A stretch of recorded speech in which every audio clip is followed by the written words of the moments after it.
Hello বন্ধুরা, আজ আমরা এসে গেছি কলকাতার অন্যতম আকর্ষণীয় জায়গা। হ্যাঁ, এটা শুধু একটা মিউজিয়াম না, এটা এমন একটা জায়গা যেখানে বিজ্ঞানকে একদম মজারভাবে শেখা যায়। সায়েন্স সিটিতে। সায়েন্স সিটি কলকাতার সবচেয়ে বড় এবং জনপ্রিয় বিজ্ঞান কেন্দ্রগুলোর মধ্যে একটি। এটি পরিচালনা করে national council of science museums এবং 1997 সালে এটি সাধারণ মানুষের জন্য খুলে দেওয়া হয়। এখানে বিজ্ঞানকে শুধু বইয়ের মধ্যে সীমাবদ্ধ রাখা হয়নি, বরং হ্যান্ডস অন এক্সপিরিয়েন্সের মাধ্যমে শেখানো হয়। ছোট বড় সবাই এখানে এসে মজা করতে করতে অনেক নতুন জিনিস শিখতে পারে। এখানে যা যা দেখতে পাওয়া যায়: space theatre, 3D show experience, evolution park, মানব বিবর্তনের গল্প, mirror magic, fun optical illusion, science park, outdoor activities, ropeway ride, উপরে থেকে পুরো এলাকা দেখার সুযোগ।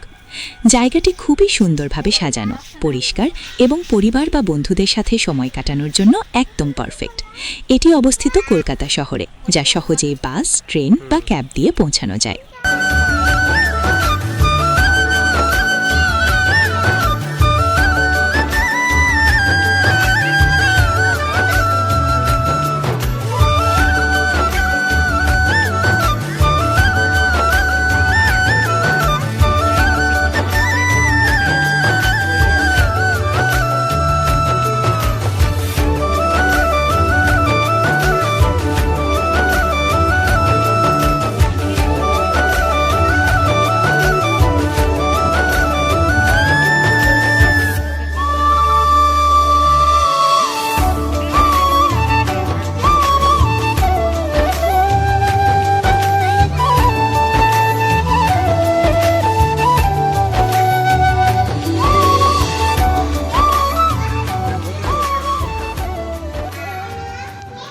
অবশেষে আমরা ঢুকে পড়লাম থিয়েটারের ভেতরে।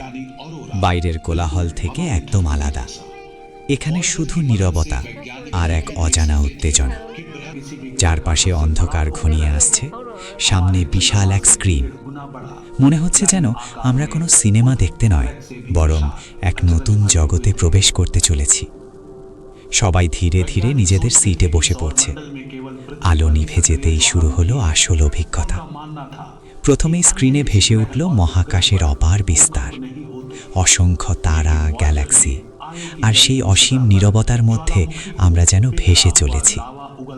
গ্রহগুলো একে একে চোখের সামনে ঘুরছে, তাদের গতি, তাদের অবস্থান, সবকিছু এতটাই বাস্তবভাবে দেখানো হচ্ছে যেন আমরা নিজেই সেই মহাশূন্যের অংশ। এরপর ধীরে ধীরে গল্পটা বদলে গেল। আমরা পৌঁছে গেলাম পৃথিবীর গভীরে। সমুদ্রের নিচে অজানা প্রাণী, জঙ্গলের ভেতর বন্য জীবনের ছন্দ। প্রকৃতির এক অসাধারণ রূপ এখানে তুলে ধরা হচ্ছে। এই থিয়েটারের বিশেষ প্রযুক্তি, 3D ভিজুয়াল, সারাউন্ড সাউন্ড, সবকিছু মিলিয়ে এক অন্যরকম অনুভূতি তৈরি করছে। শুধু চোখ দিয়ে নয়, মনে হচ্ছে যেন পুরো শরীর দিয়ে আমরা অনুভব করছি প্রতিটি দৃশ্য। প্রতিটি মুহূর্তে নতুন কিছু শেখার সাথে সাথে মুগ্ধ হয়ে যাচ্ছি আমরা। এটা শুধু একটা শো নয়, এটা এক নতুন অভিজ্ঞতা, যা আপনাকে ভাবতে শেখায়, জানতে শেখায়। প্রতিটি দৃশ্য এতটাই জীবন্ত যে চোখ ফেরানো যায় না। কখনো আবার আমরা জঙ্গলের মাঝে, প্রকৃতির এক অপূর্ব সৌন্দর্য। শিশু থেকে বড় সবাই নিঃশ্বাস বন্ধ করে দেখছিল এই অভিজ্ঞতা। এই থিয়েটার শুধু বিনোদন দেয় না, এটা আমাদের নতুন কিছু শেখায়, আর সেই সাথে মন ভরিয়ে দেয় বিস্ময়ে। শেষ মুহূর্তে মনে হচ্ছিল এই অভিজ্ঞতা যেন কখনো শেষ না হয়। সত্যি, এটা এমন একটা অনুভূতি যা ভাষায় প্রকাশ করা কঠিন।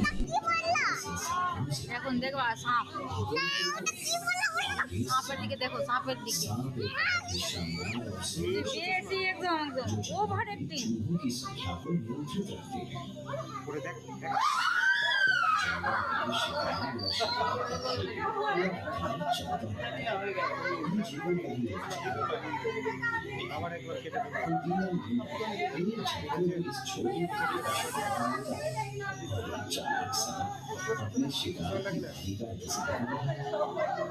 सोमू ওইদিকে দেখো मगर सांप खुद ही शिकार बन जाता है, उसे एक चील अपना निशाना बना देती है। जंगल प्रकृति के इस शानदार डिजाइन पर काम करते हैं जिसे हम फूड कहते हैं। कि एन्सेलेडस अपेक्षाकृत युवा है, केवल कुछ 100 करोड़ वर्ष पुराना। ये सौर मंडल में बहुत ही नया है। इसकी युवावस्था ने इसे एक विविध और आकर्षक परिदृश्य दिया है। वहां कहीं गड्ढों से भरे हुए क्षेत्र हैं, तो कहीं समतल सतह पर उभरी हुई धारियां और गांठें हैं। वहां कई खड़ी चट्टानें हैं, लंबी खाइयां और दरारें भी हैं। एन्सेलेडस एक गेंद जैसा है जिसके बीच में एक बड़ी चट्टान है और ऊपर बर्फ की पपड़ी की परत। इसकी बर्फ जैसी सफेद सतह सौर मंडल में किसी भी अन्य खगोलीय पिंड की तुलना में सूर्य का अधिक प्रकाश परावर्तित। एक अन्य उपग्रह टेथिस के पास से वॉयेजर ने 450 किलोमीटर चौड़े और 16 किलोमीटर गहरे गड्ढे की तस्वीरें भेजी। पृथ्वी पर मौजूद टीम ने इसका नाम ओडिसियस रखा। ओडिसियस यानी इथका का बादशाह, महान ग्रीक नायक। उन्हें ग्रह के अत्यधिक गुरुत्वाकर्षण बल का उपयोग करके गति प्राप्त की और अपने अगले गंतव्य की ओर बढ़ चला, जो था रहस्यमय बर्फीला विशाल यूरेनस।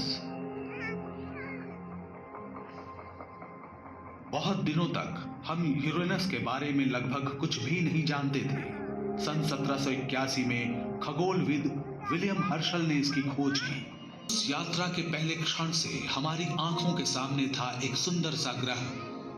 यूरेनस ठंडा है, इसका वातावरण 0 से 224 डिग्री सेल्सियस नीचे है। इसका रंग हल्का नीला है और ज्यादातर हाइड्रोजन और हीलियम से बना है। वॉयेजर 2 ने यूरेनियन के उपग्रह मिरांडा का विशेष अध्ययन किया। छोटे मिरांडा की सतह है विविध और अद्वितीय। इसके लहरदार मैदान गड्ढों से भरे हुए हैं और विशाल दरारों, घाटियों और ढलानों के एक जाल से घिरे हुए हैं। ऐसा लगता है कि मिरांडा का अतीत हैरत अंगेज और हिंसक था। ये एक जोरदार टक्कर से चकनाचूर हो गया। बाद में गुरुत्वाकर्षण ने टूटे हुए टुकड़ों को एक साथ वापस खींच लिया और मिरांडा का पुनर्जन्म हुआ। वॉयेजर 2 ने यूरेनस परिवार के पास केवल कुछ दिन बिताए, फिर इसने गति पकड़ी और यूरेनस के गुरुत्वाकर्षण ने इसे इसकी अंतिम यात्रा कैनवेरल से लॉन्च होने के 12 साल बाद वॉयेजर 2 अगस्त 1989 में नेपच्यून के पास पहुंचा। उस दौरान इस यान ने सौर मंडल के बारे में हमारे ज्ञान को और भी समृद्ध किया। अब समय आ गया था अंतिम खोजों से भी आगे बढ़ने का। नेपच्यून का परिवर्तनशील वातावरण और आश्चर्यजनक मौसम परिवर्तन पहली खोज थी जिसने वॉयेजर टीम का ध्यान आकर्षित किया। गहरे अंतरिक्ष की अत्यधिक ठंड में नेपच्यून के उग्र मौसम को बढ़ावा देने वाली ऊर्जा की उम्मीद शोधकर्ताओं को नहीं थी।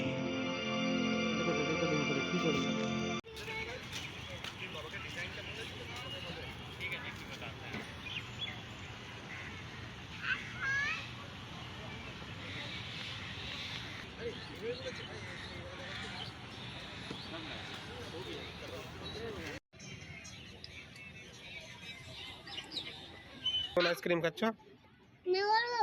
চকলেট আইসক্রিম বাহ, আর পুজি তুমি? স্ট্রবেরি আমার নামও জানে। আর আমি সিম্পল খাচ্ছি। আমারটাও চকলেট।